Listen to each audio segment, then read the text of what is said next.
ओम नमः सिद्धाय ओम नमः सिद्धाय नमो अरिहन्ताणं नमो सिद्धाणं नमो आयर्याणं नमो वज्रायाणं नमो लोये सबसाहूणम्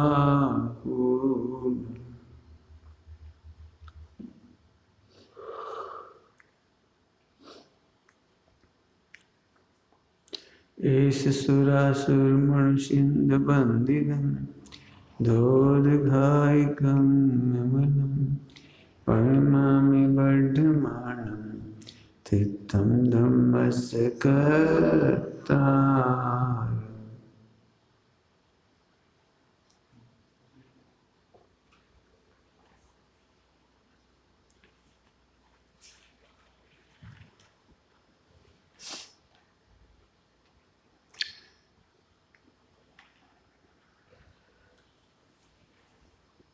सारी परमागम गाथा 260 हिंदी भारी गीत पढ़ते। शुद्ध अथवा शुभ सहित अशुभ से जो रहित बेताल देते लोक उनकी भक्ति से पूर्ण बंद।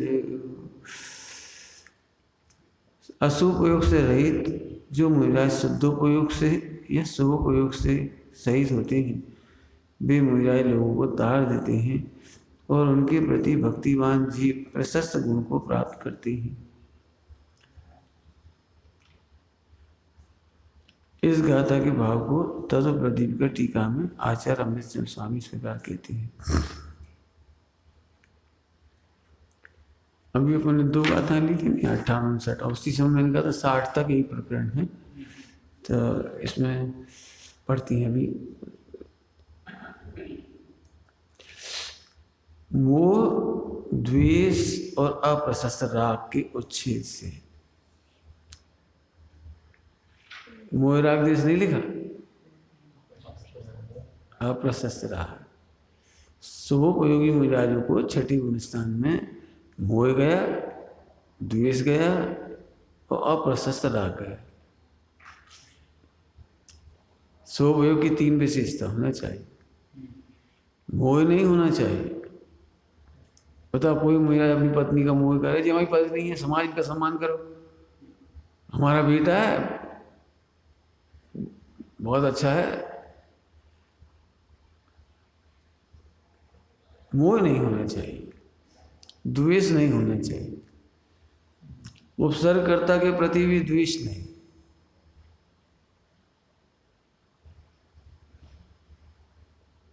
पशु पक्षी हिंसक हों, उन देख के भी द्वेष नहीं। हम जो बहुत जल्दी किसी का नाम सुनते थे, है मुनिराज नहीं कर सकते, मुनिराज ऐसे नहीं कर सकते, कांग्रेस अरे यही बेकार। आपका काम द्वेष नहीं। कि सब जिन मत द्वेष ही है तो बने रहो, आपके लिए द्वेष नहीं करना। जिन मत द्वेषी हैं और आप उनसे द्वेष करो तो आप दोनों समान हो जाओगे। आप मुनिराज हो। मुनिराज माने चलते फिरते सिद्ध, मुनिराज माने परमात्मा, परमात्मा का लघु नंदन, क्षण मात्र में उछलकर अभी मोक्ष हो जाए, ऐसे उनका नाम मुनि है। क्षण मात्र में मुनि भगवान बन जाए वो तो फिर बताओ, वे लोग भी ऐसे ही करते थे, कांग्रेस खराब, बीजेपी खराब, फला खराब, ये खराब, और तुमने भी वही किया। एक्चुअली मुनिराज को द्वेष करते नहीं है, होता नहीं। क्यों नहीं होता? कि नहीं प्रयोजन जगत से हो। प्रयोजन हो तो द्वेष होगा। हमें तुमसे कोई प्रयोजन हो तुम गुस्सा आएगी, तुम प्रयोजन ही नहीं होता, आओ तो आ जाओ, जाओ चलिए जाओ। हमारा प्रयोजन नहीं है तुम्हारा। ऐसे भी आत्मा से प्रयोजन है, आत्मा का प्रयोजन है, जगत से कोई प्रयोजन नहीं। ध्यान रखना, कुछ कह रहे हैं हम, मंदिर बनाने का प्रयोजन होगा, तुम्हें कोई ना कोई से द्वेष होगा। होगा, पक्की बात है। ऐसे लोग हैं जी, इनका मंदिर मिटा दो, इनके फला कर दो, ये क्यों करते हैं ऐसा, इनको आने मत दो, समाज से बाहर कर दो। अरे तुम्हें द्वेष कैसे हो गया? समझ गए? द्वेष मुहिराज माने जिन्हें आत्मा का प्रयोजन है, और नहीं मन रोग। मंदिर बनाने का रोग नहीं होने कोई है ही नहीं। ध्यान रखना, फिर कह रहे हैं हम लोक में कोई भी प्रयोजन होगा आपको द्वेष होगा। तो मुहिराज कैसे हैं? मोह नहीं, मोह में गाफिल नहीं होते। तुम्हारा 5 किलो वजन घट गए, अरे वो 5 किलो घट गया, 5 किलो। मुहिराज नहीं कहेंगे ऐसे। पहले हम बहुत अस्पष्ट थे, अब देखो थोड़े कमजोर हो गए, थोड़े कमजोर हो गए, पहले बहुत अस्पष्ट थे। मोह नहीं, मुहिराज को मोह नहीं, शरीर से देखकर मोहम्मद नहीं, द्वेष नहीं है, अप्रशस्त राग नहीं है। अप्रशस्त राग माने भोजन का राग तो है, लेकिन अप्रशस्त राग नहीं है। क्या अंतर हो गया इसमें? भोजन का राग है, अप्रशस्त राग नहीं है। इशारा करना अप्रशस्त है, कह के बनवाना अप्रशस्त है, आंखों से निहारना भोजन को, ऐसे चेहरे से प्रसन्नता ज्ञापित कर देना अप्रशस्त है। खाते समय प्रसन्न, बहुत बढ़िया बनाई, यह अप्रशस्त है।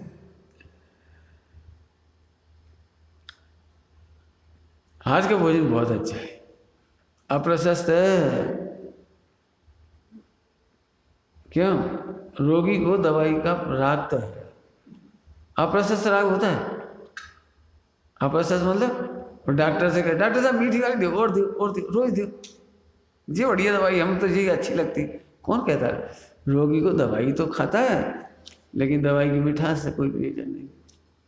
मम्मी दवाई, डॉक्टर के पास चलो, बहुत दिनों से दवाई नहीं खाई, चलो मीठी मीठी दवाई दे दे। वो डॉक्टर बोले चलो, बीमार नहीं है तो भी चलो।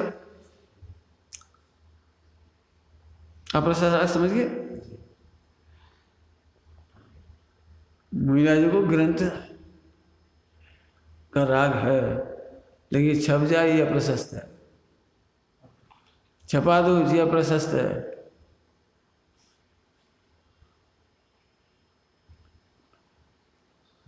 किसी को ग्रंथ पढ़ने से रोकना अप्रशस्त है। हमें भी प्रिय है, हम पढ़ रहे और तुमने ले ली, अप्रशस्त। उठाना मत, हम पढ़ेंगे पहले, अप्रशस्त है। नहीं, हम किसी को पढ़ते हुए को नहीं रोकेंगे। समझ गए? प्रशस्त राग और अप्रशस्त राग। जो मुझे प्रियतम है उसे कोई छीन नहीं सकता, ध्रुव। और जो तुम ले रहे हो उसको ठीक है, हो तो ठीक, नहीं हो तो ठीक है, तो इसलिए प्रशस्त राग हो गया। आगे समझ में आया? रोग हो तो विकल्प आ जाता है, ठीक हो जाए, ये प्रशस्त राग है। क्यों तुमने डॉक्टर को नहीं लाए, एक्सरे नहीं करवाया, इंजेक्शन नहीं दिलाया? तुमसे कितनी बार कही डॉक्टर को दिखाते तो कम से कम। अब हम जान रहे कैसे रात दिन बीत रहे, 10 दिन से नहीं सोए हम, 10 रात से।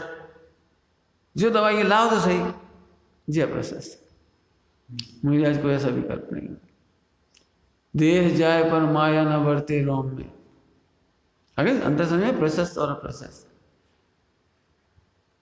कोई दीक्षा ले, विकल्प आ जाए तो दीक्षा दे देंगे, लेकिन उसे दीक्षा लेने के लिए बाध्य करें, ये अप्रशस्त है।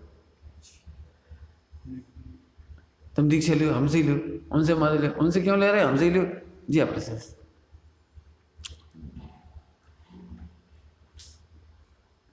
दीक्षा कब देते हैं पता है? 100 बार गरज हो तो देते हैं। 100 बार गरज,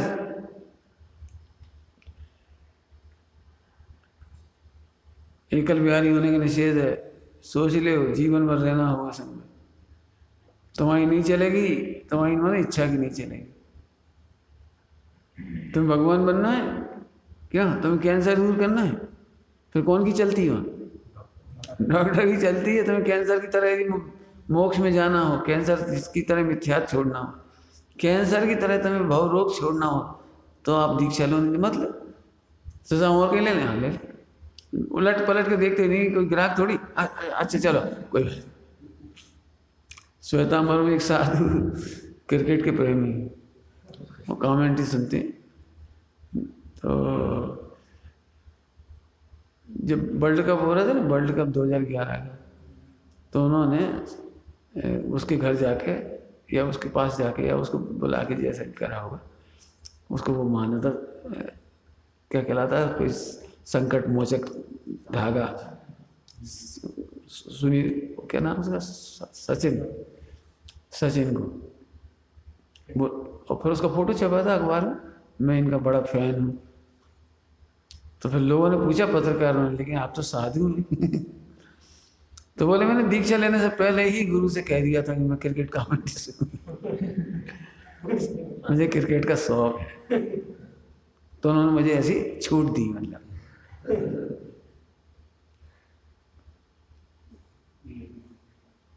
समझ गए? दिगंबर जैन हो, नहीं नहीं ऐसी तुम लाए कहाँ से छूट? तुम्हें कैंसर दूर करना है, डॉक्टर छूट नहीं देगा। तुम्हें मिथ्या दूर करना है, संसार सागर दूर करना है, जन्म मरण दूर करना है, छूट नहीं मिलेगी आपको। सुन लेना सभी लोग भैया, तुम्हारी नहीं चलेगी, तुम्हारी मन मोह की नहीं चलेगी। हम कह रहे कि गुरु होते कौन है जो छूट दे दें? जैसे कंपनी होती है ना, कंपनी मान लो कार की कंपनी, कार वाली, उसने छूट नहीं दी तो डीलर कैसे दे देगा? अच्छा, पॉलिसी लेना है तुम्हें, पॉलिसी वो छूट कैसे दे देगा? एजेंट। ऊपर से छूट मिलना चाहिए। ऐसे सर्वज्ञ भगवान ने कर्म काटने के मार्ग में, कर्म क्षय की चर्चा चल रही नहीं तुम, कर्म क्षय के मार्ग में छूट नहीं दी। गुरु कैसे दे देगा?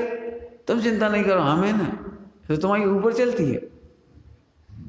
कर्म तुमसे पूछ के बताएंगे क्यों? जैसे मैं तुमसे कहता करो करो कोई बात, मैं छूट देता, तो तुम्हारी छूट के कर्मों में चली जाएगी।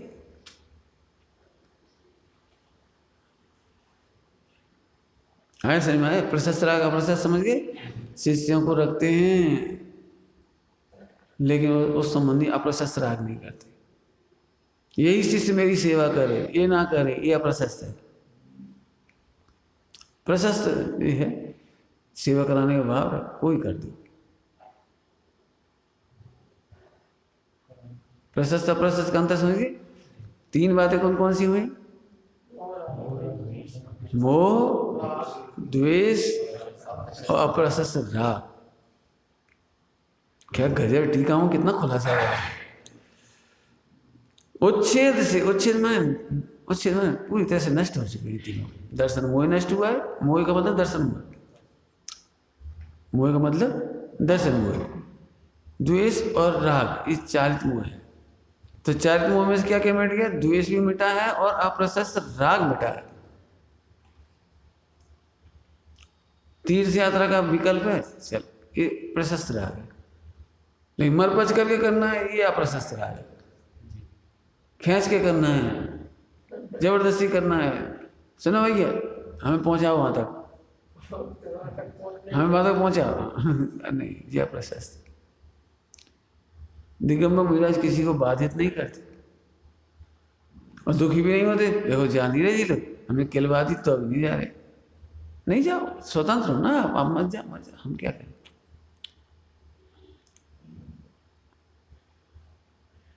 मैं एक्चुअली क्या, दिगंबर महाराज पवन की तरह हैं, स्वयं भी मुक्त हैं और जगत को भी मुक्त रखते हैं। समझ में आया?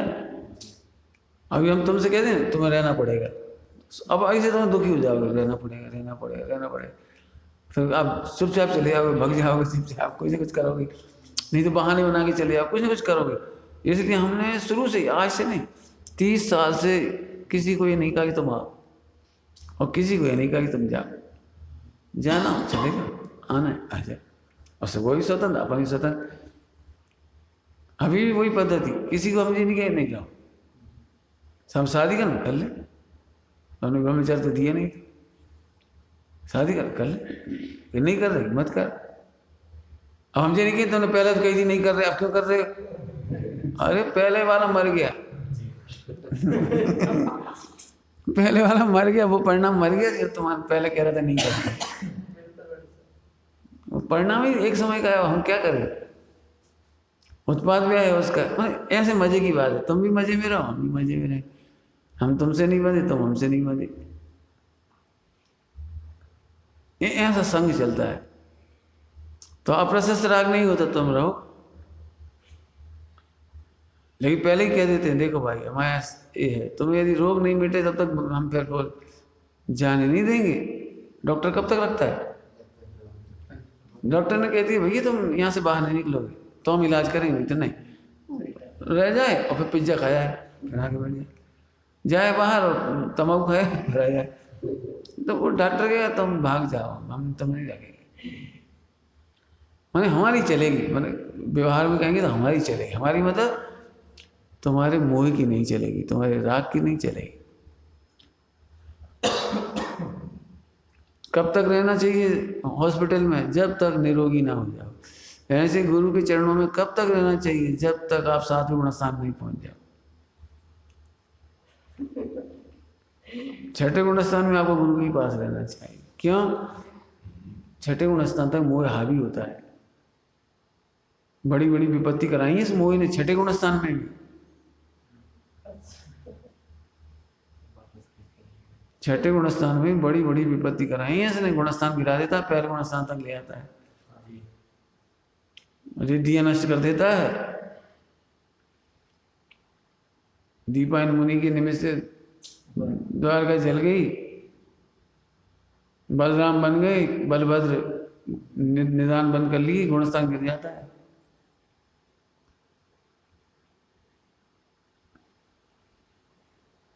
अकेले में आप रहो तो आपको जो भाव आएंगे आप सोच ऐसा ही आ रहा है, हमारे तो ऐसे ही आ रहे हैं, हम क्या करें, ऐसे ही आ रहे हैं। मैंने भाव में तुम अपने आत्मा में अंतर नहीं कर पाओगे, लेकिन संग में रहोगे तो करोगे, करोगे। दिगंबर मुनिराज अकेले हो, एकल बिहारी हो, कोई बहुत गोरा सुंदर बालक हो, फूल जैसा बढ़िया सुंदर, देखते थे ऐसे देखने लगे, अप्रशस्त है। देख गया वहां अप्रशस्त नहीं है, इसलिए टकटकी लगा देखते कितना सुंदर बालक है, इसलिए देख रहे थे, आइए अप्रशस्त हो गए। अकेले में देखते रहो राजा बेटा, चुप चुप जा, मम्मी आ रही है। ऐसे तो पापा कहते थे, तुम कब कह रहे हैं? आ रही मम्मी आ रही। अब समझ आने, इसलिए एकांत में नहीं रहना, अकेले नहीं रहना। गुरु की गुरुता और शिष्य की शिष्यता पढ़ना, उसमें आया है। जैसे विवाह होने पर पति पत्नी सारे जीवन साथ रहते हैं, संतान होने पर पिता पुत्र सदा साथ रहते हैं, ऐसे ही दीक्षा होने के बाद गुरु शिष्य सदा साथ रहते हैं। त्याग नहीं सकते आप, त्याग नहीं सकते मैंने अपना ही हित है उसमें गुरु का हित नहीं है, अपना हित है। क्यों हित है? कि तुम मोह में पड़ जाओगे अब यार, अप्रशस्त राग माने मोह है, इसलिए रहना चाहिए। असुपयोग से रहित मोहराज समस्त कसायोदय के विच्छेद से कभी शुद्धोपयोग युक्त और कभी प्रशस्त राग के विपाक से सोपयोग से युक्त होती है, कभी सोपयोगी होती है, कभी शुद्धोपयोगी होती है। ठीक, फिर क्या होता है? वे मोहराज स्वयं मोक्षायतन होने से लोग को तार देते हैं। ये व्यवहार की भाषा है, लोग को तार देते हैं, लोग को तार देते हैं। क्या मतलब? जो स्वयं तर जाते हैं उन्हें तरने में निमित्त कहलाते हैं। तार देते हैं अर्थात कोई तरेगा तो इनसे तरेगा, विषय अभिलाषियों से नहीं तरेगा, स्वच्छंद लोगों से नहीं तरेगा। स्वच्छंद वाला तो कोई क्या बात तो सही है लेकिन अभी चलता है। अब कभी आप पूछो किसी से जिनागम में क्या लिखा है, तो ये कह देंगे जिनागम में लिखा तो सही है लेकिन पंचम काल में नहीं चलता। जिनागम में लिखा तो सब सही है, देखो जितना पल जाए उतना पाल ली। तो ऐसी बात कह करके वो ढीला कर देगा। श्रीमद् राजचंद्र जी ने दिगंबर मुनिराजों के वचनों को तीक्ष्ण धारक है, तीक्ष्ण, जिनके तीक्ष्ण वचन मोह को छेद देते हैं। ऐसा लिखा है, मेरे मेरे आत्मानुसंधान में कार्यकारी हुए हैं। श्रीमद जी ने प्रशंसा लिखी है, मेरे आत्मानुसंधान में कार्यकारी हुए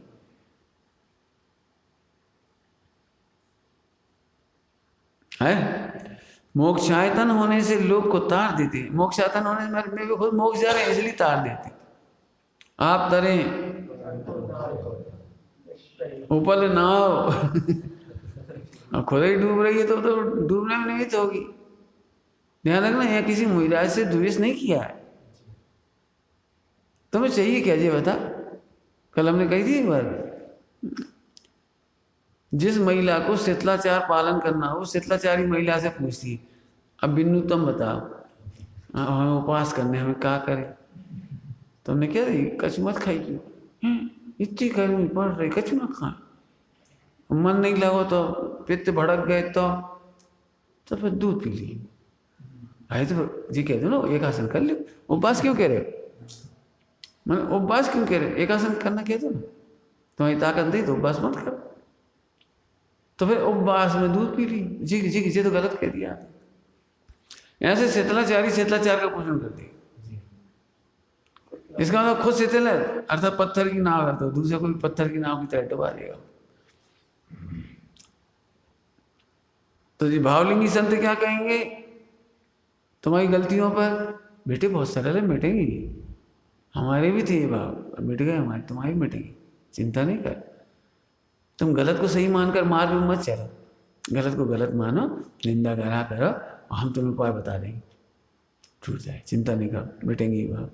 तुम नहीं मिटोगे, जी मिटेंगे, चिंता नहीं करो। मन वो यहाँ से कहेंगे, और जी क्या कह, अब नहीं बन रही, जब देख लो तुमने तो रहने दी, ऐसे कर ले, ऐसे क्यों कर ले?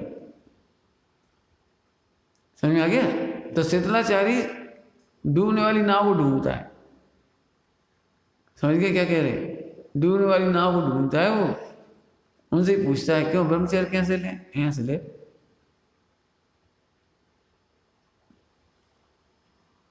समझ में? ब्रह्मचर्य का भाव हो तो पहले सोचो सील की नौवाट चुस्ती से पालनी है, पहली शर्त कि सब शादी नहीं करना। नहीं जी नहीं, मैं इस समय देख रहा हूँ 99% ब्रह्मचारी बस नाम ब्रह्मचारी है और शादी नहीं कर रहे बस। मुझे इसकी बहुत शिकायत है।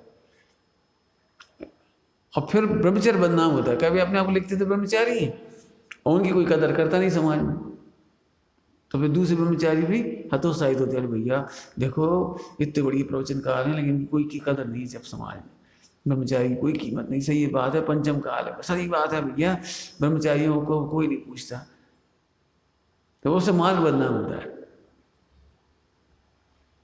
जब तक आप सील की नौवाड़ नहीं पाले, माने मोबाइल की पिक्चर देखना बंद नहीं करें, तब तक आप शर्ट पैंट पहनो और कह दो आई बाई थे।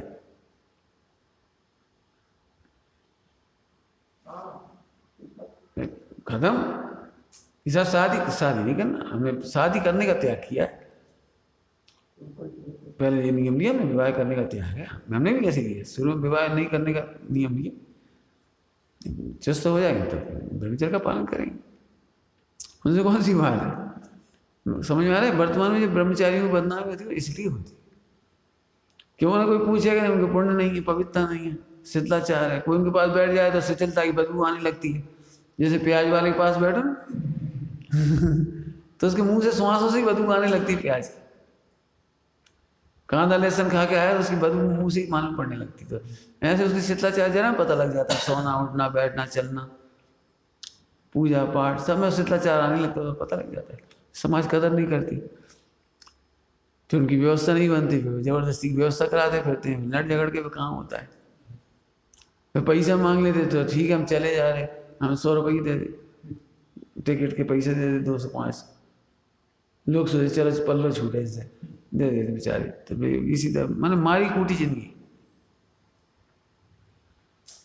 इसलिए हम कहते हैं ब्रह्मचर्य की रिसर्च करो। हमने पंडित साहब कहा प्रतिमा ले ले, तो पहले प्रतिमा का अध्ययन करा, पढ़ो आप हर कैसे पालोगे, पंचम काल द्रवच्छेद काल सब पढ़ो, सब पढ़ो, सब जगह प्रतिमा का वर्णन आए, पढ़ो कैसे पालो, पहले निर्णय करो, प्रतिमा मत लो पहले। समझ में आया? मैंने यूँ समझ लो, जैसे नए खेल में तुम ओलंपिक में चले जाओ तो पहले नए खेल की स्वरूप तो समझो, नए खेल के नियम तो समझो। तुम ओलंपिक में कैसे खेलोगे? क्यों? नियम तो समझो, स्वरूप तो समझो। ऐसे जो भी तुम्हें स्वरूप पालना है, स्वरूप समझो, प्रति जो भी प्रतिज्ञा पालनी है। फिर कह रहे हैं तो ब्रह्मचर्य बदनाम होता है, ब्रह्मचारी भी दुखी है, ब्रह्मचारी भी दुखी है। अकेले में बैठ के बात करो, आज भोजन ऐसे दे दिए, हमें समझ में नहीं आ रही, हमने 1000 बार मना कर दिया, हमें ऐसे नहीं खाना, अब दुखी दिखाई दे रहे।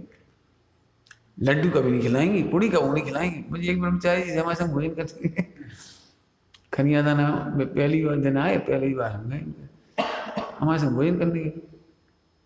तो जाते थे कोई क्या बनाया, अब हमसे बहुत वो मालूम बड़ी थी, बहुत बुजुर्ग थी, तो उन्होंने दाल बता दी, दाल रोटी चावल सब्जी जो कुछ था।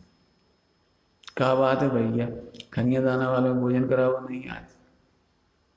तभी हम लोग हम नहीं समझी क्या बात होगी। भैया घर में कोई 9 प्याले आते है तो पूड़ी खुआई जाए। तो उनके हाँ बाबा जी ठीक है, तो हमने फिर थोड़ा सा आटा कड़क करके फिर पूड़ी बना दी, खिला दी, कोई बात नहीं, खिला दी कोई बात। लेकिन हमें हमें समझ गए, तो पुण्य खत्म हो गया, बस पुण्य खत्म हुआ। जे कह रहे हैं एक बहुत अच्छे से बात समझना, अभी गाथा निकल गई इसमें।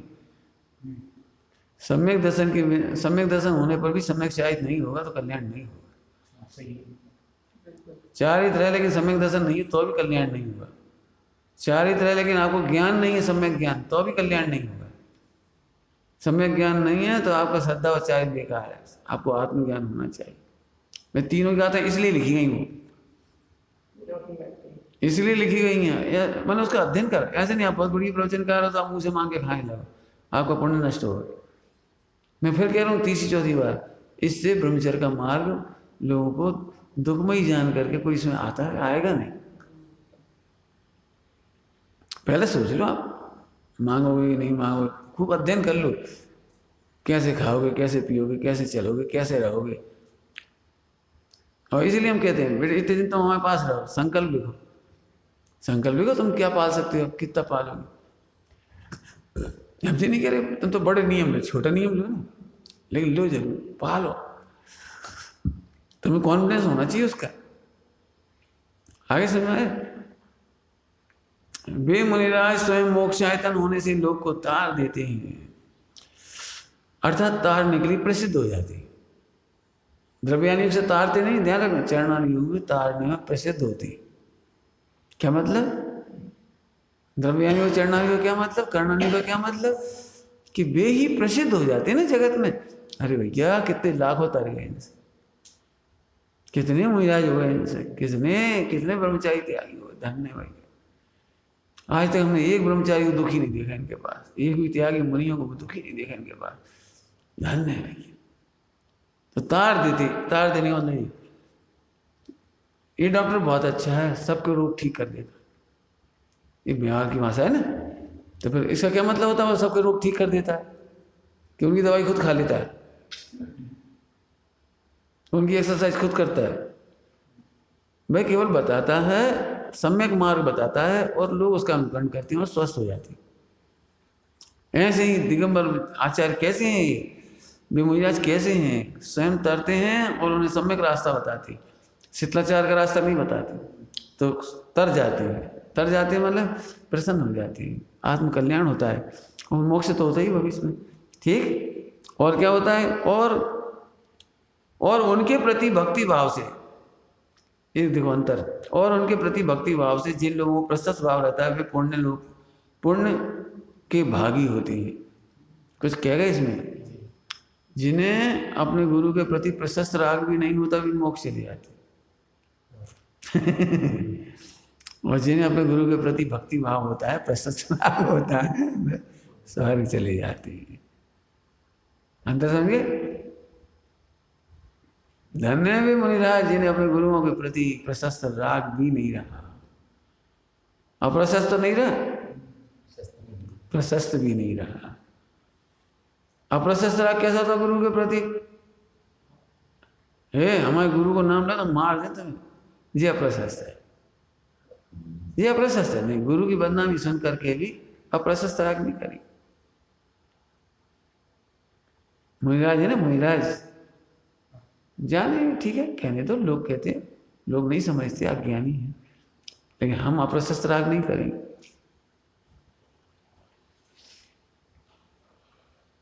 इस पे हमने बहुत विचार किया 20 साल पहले, और हमने कहा भी कोई हमारी निंदा करे तो तुम दुखी मत होना, क्योंकि हमारा भी तो कर्म को देखिए निर्जरा होगी नहीं होगी।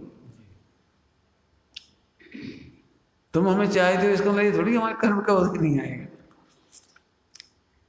कोई बुरा कहे तो कभी बुरा नहीं मानना, कोई हमारी बुराई करे तो तुम बुरे मत मानना, और उनसे लड़ने मत लगना, और सफाई मत देने लगना। सफाई क्या कह रहे हैं, सफाई नहीं देना उनको।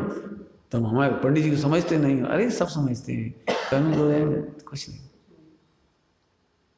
जब मैंने पहली बार ये बात कही थी ना कि कोई गुरुदेव श्री की बुराई करता है तो मुझे दुख नहीं होता, लोग बड़ी आपत्ति, कैसी कैसी बातें करती है। भाई हम तो प्रवचन में कह रहे हैं, सड़क पर चलते फिरते थोड़ी कह रहे हैं। क्यों?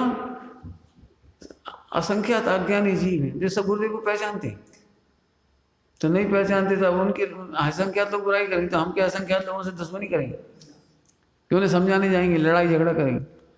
तो मैंने इसका उत्तर ऐसे दिया लंबा करके, क्यों सीधे में तो समझ में नहीं आएगा। मैं स्वामी जी नहीं, कोई आचार्य कुमकुम स्वामी की बुराई करता तो मुझे बुरा नहीं लगता, और कोई महावीर भगवान की बुराई भी करता तो मुझे बुरा नहीं लगता। क्यों?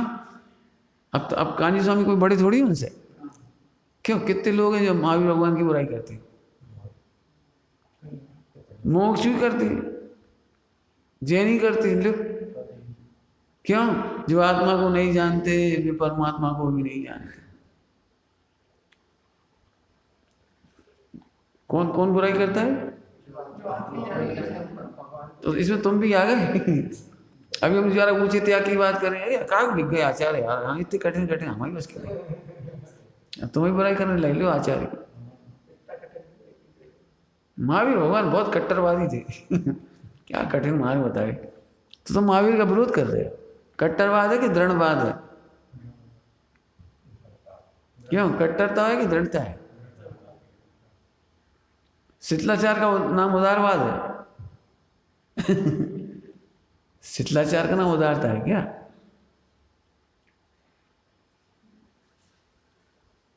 आए समझ में आए? बहुत समझने की बात है। प्रशस्त राग रहता है, भक्ति भाव रहता है, वे पुण्य के भागी होते हैं। आचार्य जयसेन तात्पर्य टीका में इस गाथा के भाव को सरल सुबोध भाषा में समझाते हैं। शुद्धोपयोग स्वोपयोग परिणत पुरुष मात्र है, पात्र है, निर्विकल्प समाधि के बल से सुबह सो उपयोग से रहित काल में कभी बीतराग लक्षण शुद्धोपयोग से सहित, कभी मोह द्वेष और अशुभ राग से रहित काल में सराग लक्षण स्वोपयोग सहित होते हुए भव्य जीवों को तारते हैं और उनके प्रति भक्ति रखने वाले श्रेष्ठ स्वर्ग प्राप्त करते हैं और परंपरा से मोक्ष प्राप्त करते हैं। परंपरा से मोक्ष प्राप्त करते हैं। ठीक है,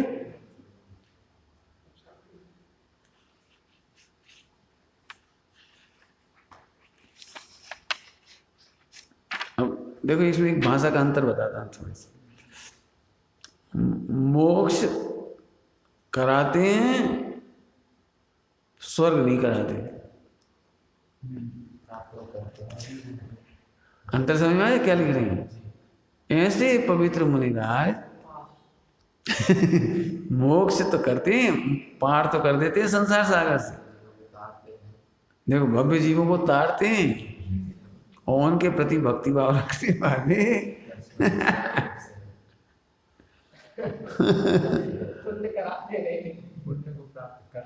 वे पुण्य को प्राप्त कर लेते हैं। वह जो उनके प्रति भक्ति भाव रखते हैं वे पुण्य पाप प्राप्त कर लेते हैं। अब इसमें एक कदम और भी बढ़ाया जा सकता है, लिखा नहीं है, लिखा नहीं जाता, अपन लिख सकते हैं, अर्थ निकाल सकते हैं क्या। और जो उनमें अभक्ति भाव रखते हैं वे नरक प्राप्त कर लेते हैं। शुद्ध मुनि, शुद्धोपयोगी मुनि आज किसी को नरक नहीं भेजते, हाय नहीं देते, अभिशाप नहीं देते और पुण्य करने वालों को वरदान नहीं देते। जीव अपनी योग्यता से स्वर्ग नरक पाती है, लेकिन शब्द क्या लिखे, मोक्ष को, मोक्ष जाने वाले जीवों को तारते, तारते माने मुनिराज सुनना ध्यान से, मुनिराज मोक्ष जाने में निमित्त हैं, स्वर्ग जाने में निमित्त नहीं। जी तुम चले आओ, वे तो नहीं जाते। समझ गया क्या कह रहे हैं चंद्रशेखर जी? समझ में आ रहा भाई? सुरेश जी समझ में आई बात?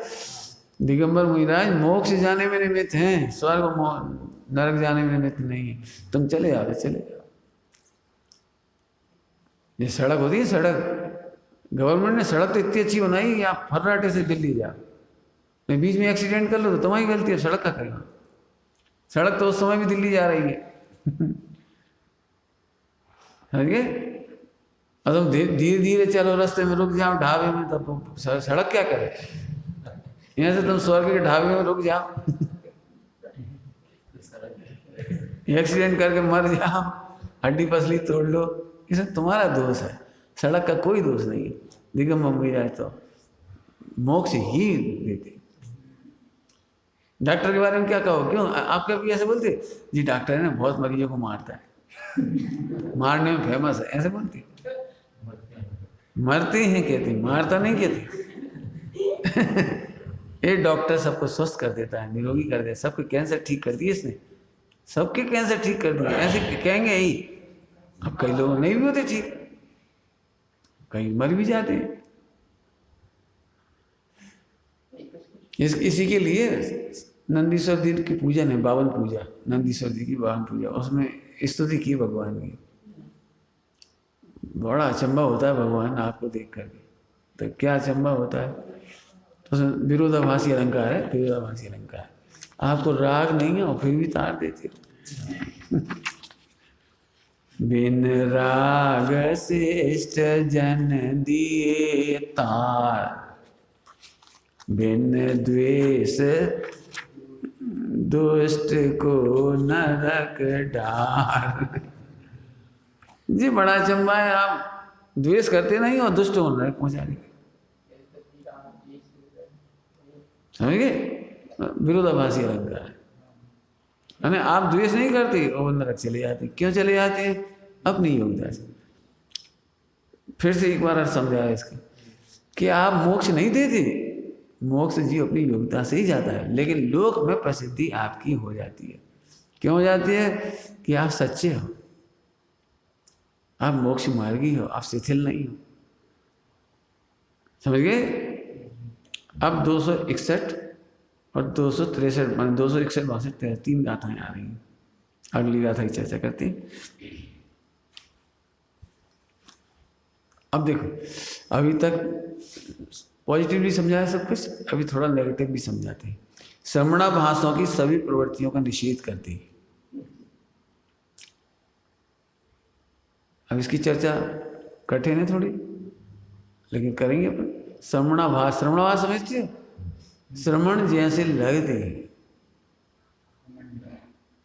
श्रवण जैसे लगते हैं, नग्न दिगंबर हैं, पीछे कमंडल रखते हैं, 28 मुड़ पाल रहे हैं, लेकिन फिर भी श्रवणाभास, श्रवणाभास समझिए, आभास श्रवण जैसे लगते हैं। तो अब इसी पढ़ते पर जब दिखे मुनिराज पहले, विनय से बर्तन करो, भेद करना गुणों से पश्चात उपदेश। अभी चल गई गाथा, गुरुदेव के प्रवचन चल रहे थे इस पे। गुणाधिक में खड़े होकर अंजलि को बांध कर, ग्रहण पोषण उपासन सत्कार करना नमन, विशारद सूत्रार्थ संयम ज्ञान तप में आड़ हो, और श्रमण जन को श्रमण जन अति विनय से प्रणमन। गुरुदेव श्री ने इसमें खुलासा किया, कोई शीतलाचारी मुराद आ जाए और अपने को पता ना हो तो उनका आदर कर, आदर करो, उन्हें है, और बाद में उन्हें रह करके देख लो उनके गुण कैसे हैं। अधिक गुण है वैसा वर्तन करो, कम गुण है वैसा वर्तन करो। कम गुण वालों की कम विनय होगी, अधिक गुण वालों की अधिक विनय होगी, आदर होगा, सत्कार होगा। गुरुदेव ने 2 बार बोली थी ये बात। पहले हजारों मुराज होते थे, नई नई दीक्षाएं होती थी, आपको पता ही नहीं, प्रसिद्धि नहीं होती थी, ये मुराज उनका स्वरूप नहीं मालूम, इसलिए लिखी ये गाथी। और आजकल तो पता ही है, मालूम मीडिया ही है इतनी तुम्हारी जबरदस्त है मोबाइल है, उससे ही पता लग जाता है। आजकल जरा कोई बात होती है, झट घटना आ जाती है, अखबार आ जाता है, मुझे पता लग जाता है। तो गुरुदेव ने खुलासा किया भाई उस समय की बात है। वर्तमान में यदि अपन पता है तो सामान्य आदर करो, अनादर न करो नहीं कह रहे, सामान्य आदर करो। लेकिन ध्यान रखना, मैं तुमसे ये कुछ कहना चाह रहा हूँ इसमें, ये समाज में हजारों लाखों लोग, तो लाखों लोग सब तो नहीं पहचानते। तुम्हारे गांव के सारे लोग सारे मुराजों को पहचानते, तो आप उनके बीच में ये व्याख्या मत करो, ये मुराज भ्रष्ट है, आज कोई चौका मत लगाना जी, ये बोलने का अधिकार नहीं है। आपको पता है तो भी आप नहीं बोलिए, ये लोक व्यवहार के विरुद्ध है। हम एक बात कह रहे, तुम्हारे गांव के लड़कों को तुम पहचानते हो जी खराब है, और कोई लड़की वाले आए तो आप कहते थे ए भाई क्या इस गांव में ये लड़का भ्रष्ट है। अरे उसके भाग है, उसे शादी हो जाए तो जान दी, उसके व्यापार चले चलन दी, उधार खाता है तो खा जाता है, वो तुमसे तो नहीं पूछ रहा कोई, खाएगा तो खा लेगा, जिनको जो कुछ करना करेंगे भी, मुकदमा करेंगे। मैंने तुम सबकी समझिए कुछ क्या कह रहे, मैंने अपन ऐसी गलती नहीं करी, क्योंकि तुम जज नहीं बैठ करके हमने सबका पता लगा लिया सर से आउट। पता है क्या है, अवधि ज्ञानी मना परे ज्ञानी भी आहार लेने जाते हैं तो अवधि ज्ञान मना परे ज्ञान का प्रयोग नहीं करते।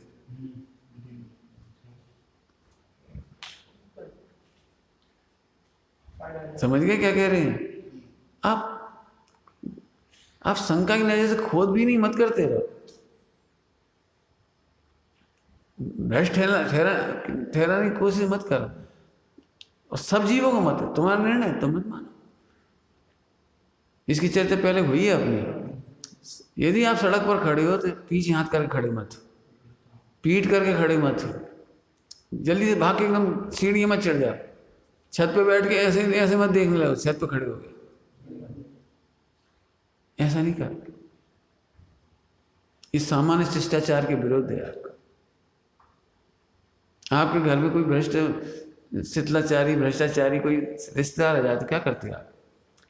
आपके फूफा जी, बुआ जी, चाचा जी, काका जी, कोई भी हो, कोई रिश्तेदार हो और भ्रष्ट है और तुम्हारे घर आ जाए तो क्या करते बोले? समाज में भ्रष्टाचारी को भी झेलना पड़ता है। हमके मंत्री आ जाए तो अब क्या करो, तुम में दम है? तुम कह सकते हो पूरे नगर में जो मंत्री आए जो भ्रष्ट है? मैं कुछ समझिए, लोक व्यवहार है। आप लोक व्यवहार के, मैं इसलिए बात कर रहा हूँ, कोई ऐसा वातावरण बनाती है उससे वातावरण बिगड़ता है, मोक्षों का वातावरण बिगड़ता है। इंडिविजुअली हर व्यक्ति की जिम्मेदारी है वो परीक्षा करे। तुम परीक्षा मत कराते, फिर तुम विज्ञापन मत देते, फिर वो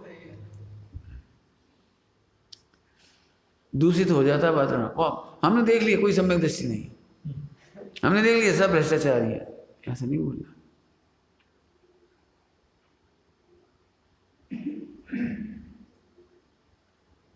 आए समझ में? बहुत बिल्कुल कॉमन सेंस, सामान्य शिष्टाचार है ये कह रहे हैं। आपको नहीं करना मत करो, लेकिन लोक व्यवहार के विरुद्ध मत जाओ, ठीक है? अब पढ़ते बन प्रकृत वस्तु अर्थात जिसका प्रकरण चल रहा है, ऐसे नग्न दिगंबर दशा को देखकर ही श्रमण मुनिराज कह रहे हैं, देखो श्रावक की तो कितनी होनी चाहिए फिर बात। हे श्रमण, प्रथम तो अभ्युत्थान आदि क्रियाओं के द्वारा उनका योग्य सत्कार आदि करो। सत्कार आदि करो, आदि में पठन पाठन, आहार की व्यवस्था, चर्या करो, शयन का स्थान दे उनको, हाँ सब करो। मेरी मुझे दूसरे मिजाज को ऐसा करेंगे, ठीक है। योग्य सत्कार आदि करो, बाद में गुणानुसार भेद करना है, ऐसा उद्देश्य। बाद में गुणानुसार भेद करना, उपाध्याय लायक हो संस्कृत विनय करके उनसे पढ़ना, पढ़ने के योग्य दिखाई दे तो उन्हें पढ़ाना, प्रायश्चित के योग्य तो प्रायश्चित देंगे, नम्र होंगे विनम्र होंगे, पूछेंगे कि हमारे ऐसे दोष हुए तो प्रायश्चित दे देंगे, मैंने योग्य व्यवहार करेंगे फिर उनसे, ठीक है। शास्त्रों में गुणों में अधिक के प्रति अभ्युत्थान ग्रहण, ग्रहण का मतलब उसकी जिम्मेदारी लेना, ग्रहण का मतलब जिम्मेदारी होती है। एडमिट कर लेंगे, हॉस्पिटल की भाषा में एडमिट कर लेंगे, ठीक है अब हमारे रहो आराधना करो। क्या होता है, कुछ साधु पठन पाठन की उत्साही होती है, वो उनके संग में वो पठन की व्यवस्था नहीं है, करना नहीं हो, द्रव्य नहीं हो कोई, तो अपने गुरु से आज्ञा लेकर के दूसरे संघों में जाते हैं। अब दूसरे संघ में आ तो गए, अब पुराने जमाने की बात थी, उसमें तो कोई वो नहीं था ना, तो फिर आए तो 3 दिन तक उनको, ऐसा लिखा है भगवती आराधना में कि 3 दिन तक उनको अपने संघ में नहीं मिलाते, संघ में नहीं मिलाते 3 दिन तक, वे पृथक रहते हैं, उनकी आहारचर्या देखते हैं, उनका उठना बैठना देखते हैं, 28 गुण देखते हैं, 3 दिन तक परीक्षा होती है।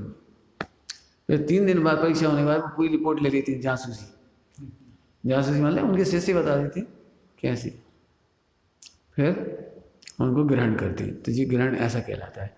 पहले सत्कार करती, फिर ग्रहण करती, उपासन करती, अब बड़े होते तो उनकी उपासना करती, उनसे गुण ग्रहण करती, सीखते हैं, उनसे प्रायश्चित लेते हैं, जो मैंने जिस लायक होते हैं योग्य सलाह लेते हैं, मैंने जो जो जरूरत पड़ी वो सब करें। अपने शिष्यों को पढ़ाने के लिए कह देंगे हमारे शिष्यों को पढ़ा, उपासना, इसका नाम उपासना। पोषण करेंगे, उनका पोषण करेंगे, उनके दोषों का उपगमन करेंगे, उनके दोषों का स्थितिकरण करेंगे, ये पोषण कहलाता है। उनके गुण बढ़ते हैं उससे, उनके दोषों का उपगमन, गुणों का स्थितिकरण करके उनको आगे बढ़ाते हैं। पोषण करेंगे, सत्कार करेंगे, हाथ जोड़ना और प्रणाम करना का। हाथ जोड़ना और प्रणाम में क्या अंतर है? यदि खड़े खड़े हैं तो हाथ जोड़ लेते, और जब भली प्रकार से होते तो उनको प्रणाम करते, नमोस्तु करते, मिराज को नमोस्तु करते हैं, ठीक है। श्रमणों के द्वारा जिन सूत्रों के मर्मज्ञ और संयम, तप और ज्ञान में समृद्ध श्रमण अभ्युत्थान उपासनाओं प्रणाम करने योग्य हैं। देखो, जिन सूत्रों के मर्मज्ञ हों, संयमी हों, तप और ज्ञान में समृद्ध हों, कैसी प्यारी भाषा है, एक शब्द तप और ज्ञान में समृद्ध हो, समृद्ध समझ गए, जैसे धनी आदमी होता पैसे वाला, समृद्ध, कैसी भाषा है समृद्ध, ये हमारे पूरे भारत के समृद्ध व्यक्ति ऐसे तप और ज्ञान में समृद्ध है, संयम में। ऐसे श्रमण अभ्युत्थान के, उपासना के और प्रणाम करने योग्य है। अभ्युत्थान समझ गए, खड़े होना, अभ्युत्थान माने खड़े होना। क्या मतलब समझ में है? इतने गुणवान साधु आ जाए तो आप बैठे नहीं रहोगे उनके सामने, खड़े हो जाओ। जैसे स्कूल में टीचर आते हैं तो विद्यार्थी खड़े हो जाते हैं। ये बहुत अच्छी, अब इस पर चर्चा करना चाहिए थोड़ी सी, लोक व्यवहार की चर्चा। लोक व्यवहार पता नहीं ना अपने, जैसे तुम अपने कमरे में सो रहे हो, पिताजी आ गए तो तुम खड़े नहीं होते, ये गलत। आपके पिताजी आपसे गुणाधिक हैं। ग्रैंड फादर आया, आप लेट बैठे ही हो तो बैठे ही हो, खड़े तक नहीं हो। फिल्मों में देखा हो, सीरियल वगैरह में, पिताजी आए तो पुत्र झट खड़े हुए, हे पिताश्री प्रणाम, आपने यहाँ आने का कष्ट क्यों किया, हमसे क्या अपराध हो गया, आप हमको याद करते, हम खुद आ जाते। ऐसी भाषा बोलना चाहिए, जिस सत्कार की भाषा कहलाती है। आगे तो आप बोलो क्या कह रहे हैं, हाँ ये सत्कार नहीं है, पिताजी आपके कमरे में आ गए और आप ऐसे पूछे क्या कह रहे, ये आप असत्कार कर रहे हो, उपेक्षा कर रहे हो, उनको अनादर फील होगा। मैंने लोक व्यवहार खत्म हो गई घरों में। इससे एक नुकसान हुआ, तो महाराज बनने लायक नहीं बचे।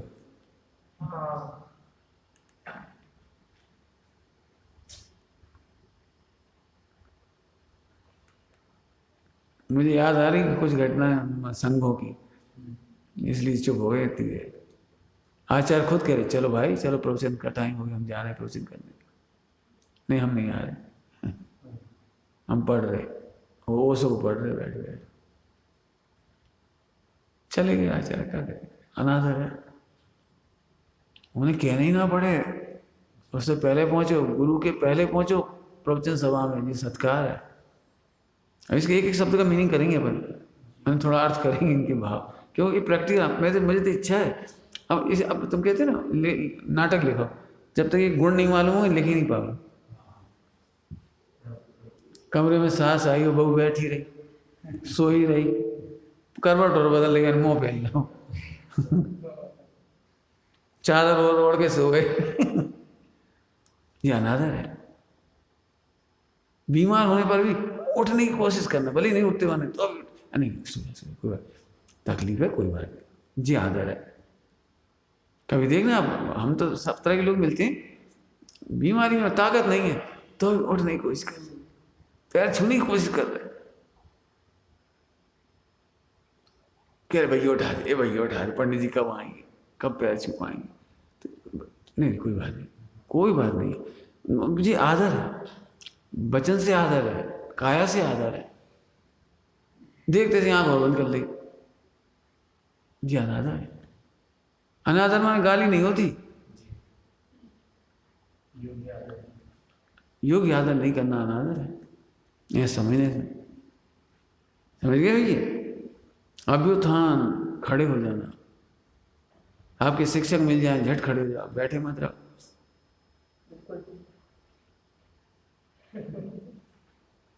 खासतौर से घर की परंपरा सुधारनी चाहिए, हम तो घर की बात कह रहे हैं, बड़े लोग हो जाए खड़े हो जाओ।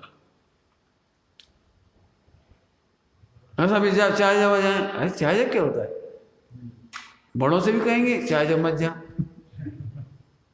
जैसे हम तुम्हारे कमरे बार बार आएंगे तो तुम नहीं खड़े होगे, हम आएंगे नहीं तुम्हारे, लेकिन आ जाए तो झट खड़े हो जाओ, तुम्हारा गुण बढ़ेंगे इससे,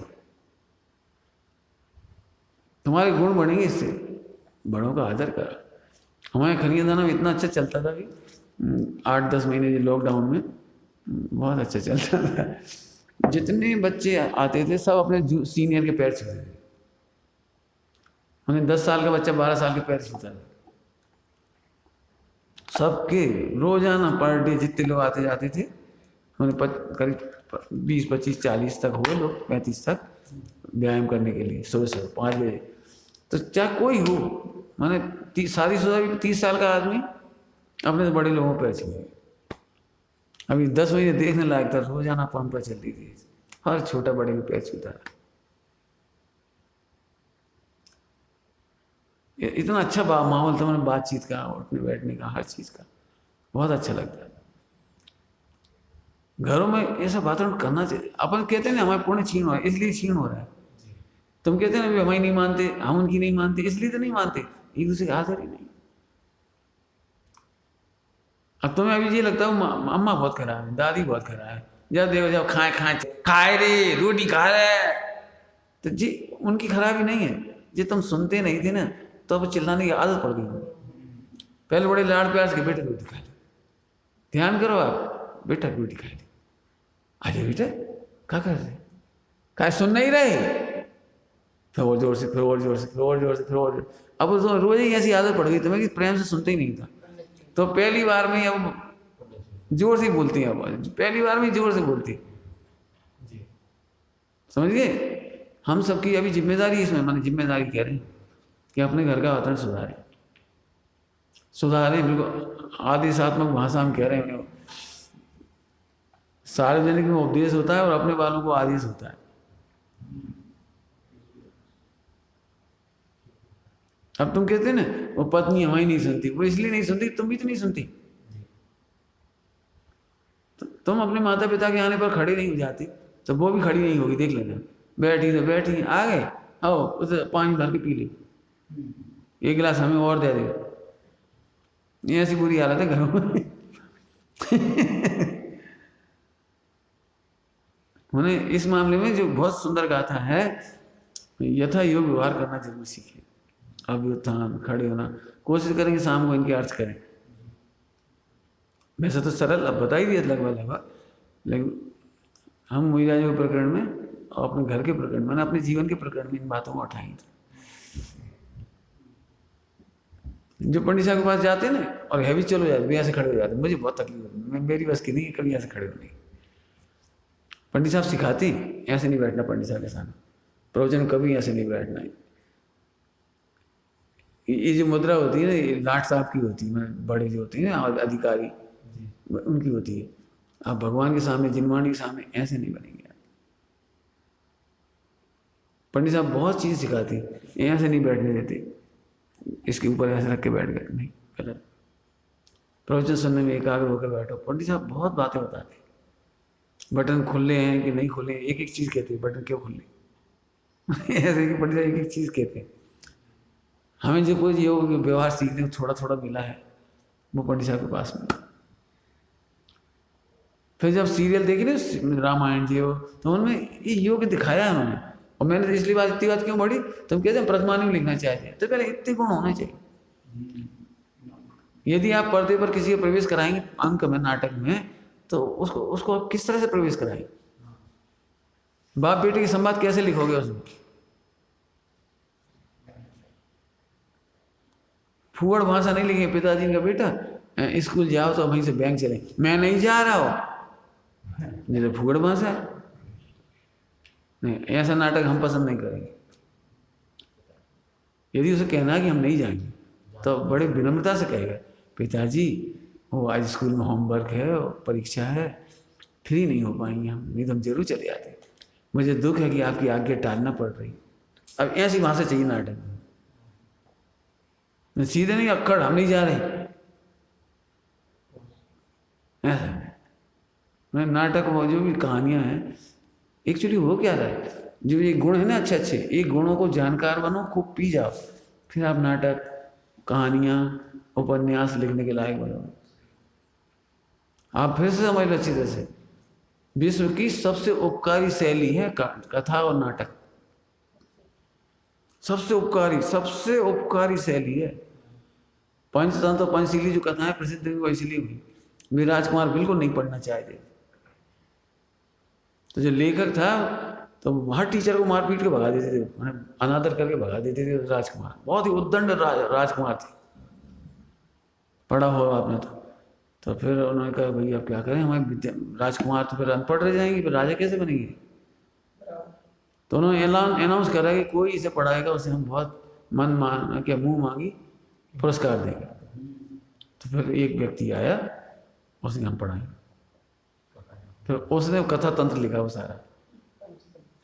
और तुम भी देख लेना, तुम बचपन से आज से जो कहानियां पढ़ते थे ना, उनका असर है तुम्हारे ऊपर। देख लेना, कहानियां पढ़ने का असर होता है, पुराण पढ़ने से फर्क पड़ता है। फिल्में एक बार में देख कर बहुत कुछ सीख जाते हो, एक बार में देख के सीखते हो। तो ऐसे अपन चाहते कि पूरे समय सारजी जी का नाटकीकरण कर दे। बिल्कुल एप्लीकेशन बना दे पूरे समय सारजी जी का। जरूरत पड़ेगी तो बाद में वीडियो पिक्चर बना के अपन एक एक गाथा समझाएंगे लोगों को, बहुत असर होगा। लेकिन इन गुणों को आना चाहिए, तब तो बात है। सीखना, करेंगे चर्चाएं। ओम नमः शिवाय।